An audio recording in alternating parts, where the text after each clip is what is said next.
क्या नाम है आपका? रघुदयाल आदिवासी।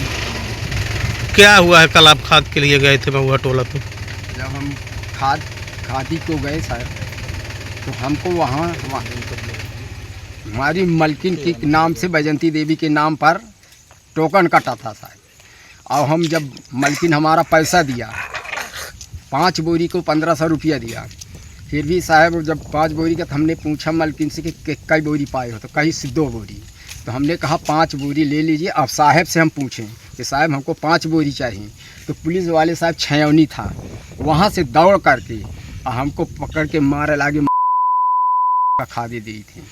और वहाँ गाड़ी पर ले जा करके, और साहब ऐसा नीचे खिड़की थी, गोड़ेन गोड़ेन हमारे पीटे लागे।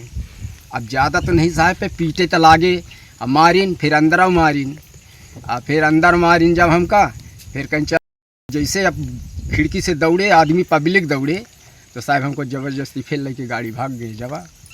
जवा कहाँ ले गए? जवा थाने ले गए। फिर क्या हुआ? फिर अंदर हमको बेड़ दिए। बेड़े के बाद फिर हुमन अपन लिखिन पढ़िन कागज़ में। फिर भी जब कागज़ कहीं कितना दारू पिए हो, हमने कहा दारू नहीं पिया हूँ। कहीं नहीं पौआ दारू पिए हो, हम कहा नहीं पिया हूँ। फिर भी वहाँ साहब लिख पढ़ के फिर भी चले गए मेडिकल कराने। मेडिकल में यही पूछा। फिर सर जब हमारा दर्द पूरा होने लगा, मेडिकल वाले लिखें तो देखें कि चोट तो लगी है, लेकिन हम जब बोली साहब तो हमका बोला ही न दें। बस इतने हैं साहब। फिर ले आके हमका फेंक कई दी नहीं, हमको छोड़ दी नहीं। माँ भतीजी आपको खादी मिली कि नहीं? नहीं मिली सर। टोकन क्या हुआ? टोकन पुलिस वाले ले लिए। अब आप क्या चाहते हैं? हम साहब ये चाहते हैं कि हम उनके साथ कार्रवाई किया जाए, उनको सस्पेंड किया जाए।